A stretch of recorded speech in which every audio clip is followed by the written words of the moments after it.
I was in the kitchen doing a bit of baking, and I opened up his computer, which was just on the kitchen bench, to look up a recipe, and text messages started to pop up between himself and a sex worker that he was about to meet with.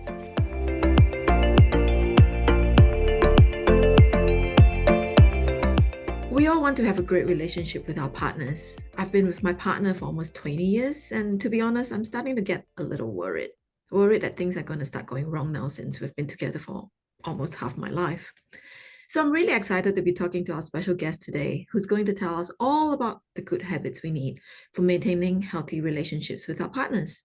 And as one of the world's leading experts in habits, I reckon she's pretty qualified. Dr. Gina Cleo is a behavioral scientist with a PhD on habit change.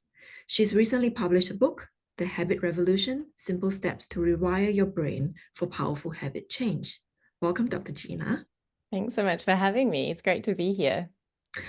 I'm going to ask you for your list of habits we need for a healthy relationship with our partners in a while. But first, I think you have a very powerful story to tell.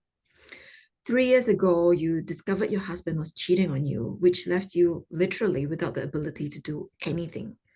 On a different podcast, you mentioned it was so bad if you brushed your teeth that day, it was cause for celebration. Mm, The betrayal hit you really hard, didn't it? yeah, it absolutely shattered my life. That's it. So it was 10 years ago that we met, and I just thought he was the man of my dreams. And we had such, I thought we had such a great relationship. We were so madly in love. He was very affirming of the relationship. So he'd always be complimenting me, which now I know is love bombing, but he'd just be pouring affection on me, like always saying, "You're the most amazing person. I'm so lucky to be with you. I can't wait to come home to you. I miss you already," when he'd just leave for work. And it was during COVID time that things started to feel a little strange between us. And he would say that, he was experiencing depression. And I understood that, his work was really affected. He couldn't see his family because they were interstate. And things were really uncertain during that time. So I took this very supportive role where whatever he wanted to do is what we did. And if he wanted him time and he didn't want to talk about our day or whatever, then that's what we did. And gradually, over the space of a few weeks, we grew really distant and things just started to feel really weird. And I sort of describe it like he was like a puff of smoke. I could see him there. He was physically there, but I couldn't connect with him. I couldn't reach him. I couldn't grasp him. And because he was saying that he had, depression, I didn't think anything else of it. And he was still affirming of the relationship during this time. Then on one sort of particularly lonely Saturday, he went out to Bunnings to get some things, and I was in the kitchen doing a bit of baking. And I opened up his computer, which was just on the kitchen bench, to look up a recipe, and text messages started to pop up between himself and a sex worker that he was about to meet with. And Oh, she sent photos. They talked about money. He said that he was, on his way. And my world shattered because I was 100% sure that he was faithful. We'd only been married for 6 months, but together for 6 years. And it was really him that wanted to get married. He was really pushing to get married. And we were trying for a family, which again was something that he really wanted to do. So it didn't feel like we weren't progressing forward together. And in that moment, when I sort of discovered what was happening, I can't even describe what was going through my mind. It was racing, it was still, nothing made sense, but then everything made sense at the same time. And I didn't want to believe what I was reading, but it was unequivocal evidence. And then I looked through and there was heaps more. There wasn't just this one incident. It had been going on for at least a year before that time. And so he came home, about half an hour later, and I just very calmly said to him, "Is there anything you need to tell me?" And he denied it. And then I said, "Well, what about this?" And I showed him all the photos and messages and, bank transactions and Googled history, map history to brothels. And he denied. He still continued to deny. And in that moment, it was really strange because although everything I'd seen was like hard evidence, my loving husband, who I trusted and I adored, was telling me that he loved me way too much to be doing that and that there was an explanation. So I was in this really weird state, and I felt in that moment that my mind was cracking. And now I know I was being gaslit. And when someone's gaslighting you, they're wanting you to question your sense of reality, your intuition, your sanity. And that's exactly what was happening to me. But my mind said to me, if I was so wrong about my husband, because I thought he was 100% faithful, then what else am I wrong about? Is the sky even blue? Are my parents even my parents? Do we even drive on the left-hand side of the road in Australia? I don't know, because nothing was certain, nothing was safe, nothing was normal anymore. And in that traumatic event, it's almost like my brain just released all sense of normality or routine or habits or knowledge. And I became almost in a vegetated state. And for several weeks after that incident, I developed PTSD. I had agoraphobia. I developed agoraphobia, which is the fear of leaving your own house. And I mean, I never had experienced any form of depression or anxiety before this. So this was like a totally different world for me. And I guess I had to relearn, so there was actually, so about a week, oh no, sorry, it was actually about a few days after this, I was laying in bed as I was, and I just said to myself, Jeannie, you just need to get up and just brush your teeth today. Just, that's all you need to do. It's just the only goal. And I remember getting up and, when you have your morning routine, there's a sequence of events, there's a flow that happens. You might get up, you have a shower, you get dressed, you make a coffee, like there's a flow to it. I had lost that entire flow. So when I stood in my bathroom to brush my teeth, I had to actually look for my toothbrush and my toothpaste and figure out how this whole thing worked and almost relearn the process again. And I did that. And then the next day, I was like, okay, brushing my teeth was a good idea. So I'm going to do this again.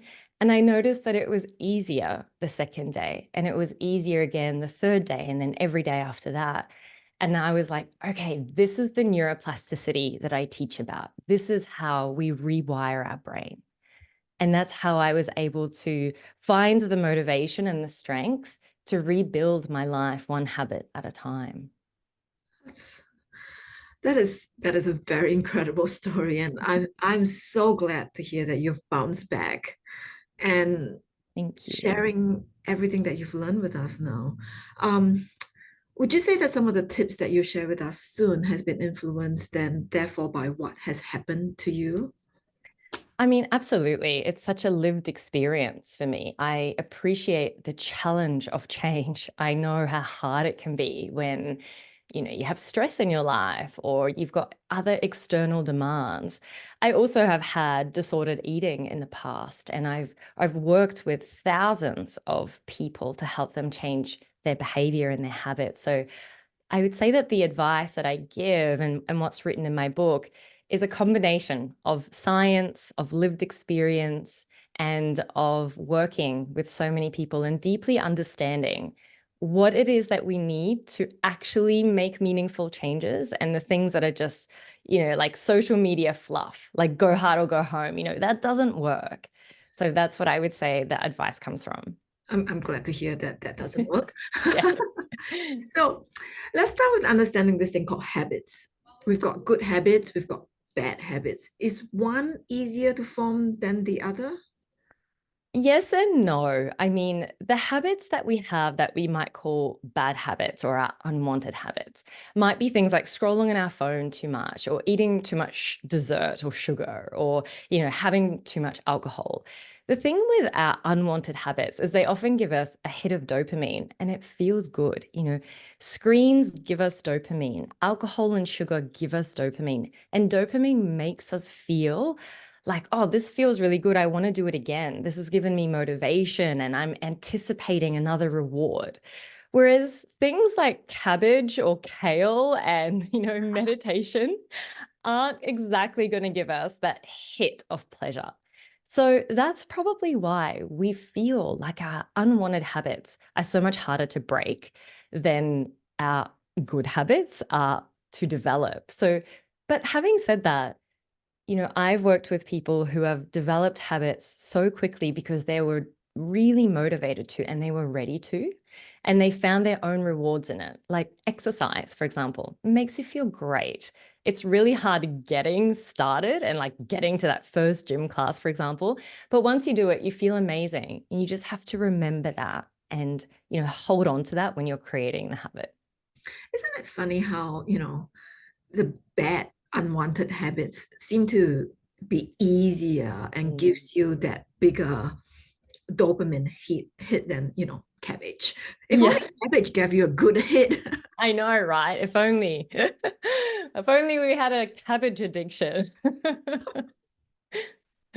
So break it down for me. And I think I might get a bit I might guess where you're gonna go with this, but for maintaining a healthy relationship with our partners, what steps should we take towards forming these good habits? Every relationship is going to require a different set of habits that make that relationship work and function and flourish. I've now remarried, which is just like a miracle in itself because I really never thought I could be vulnerable again. But you can imagine the amount of work that my husband and I have to do to maintain a healthy relationship where I feel safe and we trust each other and we enjoy each other's company and all of that. For us, for example, it requires really great communication. For us, it's also quality time and creating new memories together. So having new sets of experiences together. In our day-to-day life, that doesn't happen unless we schedule it in, unless we plan it, we put it in the diary. So we have shared calendars and we'll put things into it. We have date nights. We make sure that we have a sauna at home, and when we sit in the sauna, that's like our debriefing time together.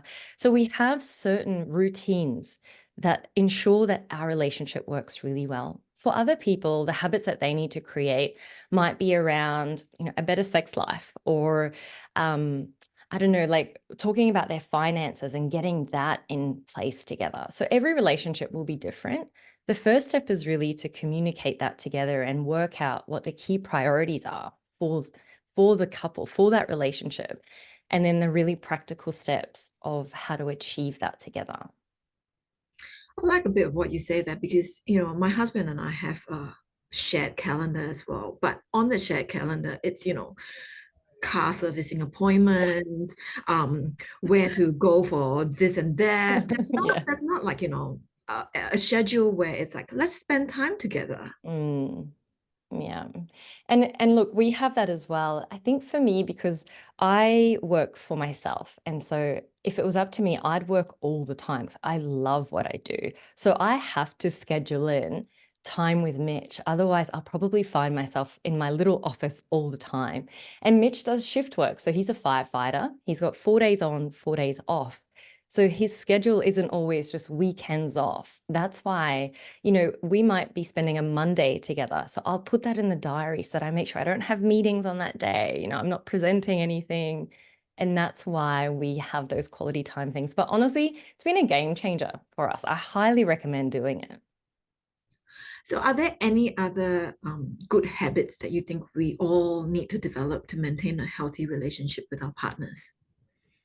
The research shows that hugs are really important. So having like long hugs, that physical affection that we have with our partners. I think the research says something like 12 seconds of hugging a day is really important to maintain that closeness, that bond. I would say communication, it's really not rocket science. It's the number one thing. It's being able to communicate our needs vulnerably, to really listen to each other. And I would say having fun together, whether it's a board game night, a walk on the beach. Mitch and I go down and we play at Time Zone. Like we're just like little children and we have fun together. And I think those things are really important and they can become habits if you make a routine out of it, if you prioritize them.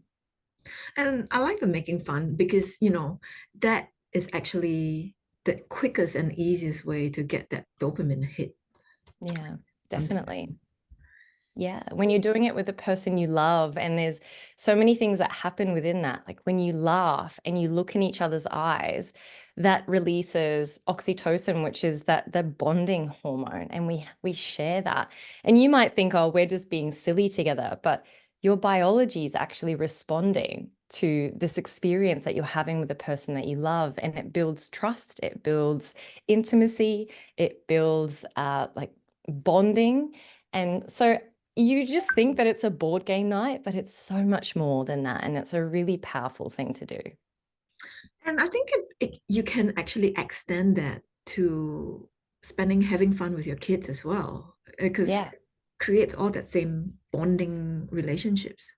absolutely. And we don't have children, but my friends say to me when they see their partner playing with their children and nurturing their children, they fall so much more in love with them.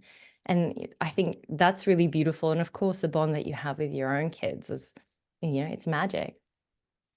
So what we've been talking about here has been mostly about good habits, but of course there are, bad habits, unwanted habits that we need to get rid of as well. Mm. On our website, we've published an extract from Dr. Gina's book on how to break unwanted habits. I'll share the link to the article in the description, where you'll also find information on where you can grab her book and learn all about how you can rewire your brain for powerful habit change, not just for your relationships, but every aspect of your life. It's been lovely chatting with you today, Dr. Gina. You too, Melody. Thank you so much. Thanks. And before we go, did you want to share a final thought with us? My final thought would be start small. Every single change that we make starts with a single step. And it's much less overwhelming to think of a small step than trying to overhaul your relationship or your life. So, if, for example, spending more time together is the goal, start with an extra 10 minutes a week. It doesn't have to be a huge thing. And then just build on that as it starts to become a routine. And that's going to be a surefire way to get those habits developed rather than trying to schedule in a 2-hour block, which may feel in the moment overwhelming or, too much. That's a really good point because, we think quality time and we think, oh, we need to spend the whole day together. But Mm. 10 minutes is so much more achievable. It is, yeah. And then you can build on that. If you're enjoying your time together and you're going to get that sense of reward and the dopamine, you're going to want to build on that naturally. Well, thank you for that thought and for your time. Thank you. As mentioned, you can find out more about how to break unwanted habits, Dr. Gina's sites, and how to get her very insightful book on changing habits on our website, momsatathetable.com. You'll find the links in the description too.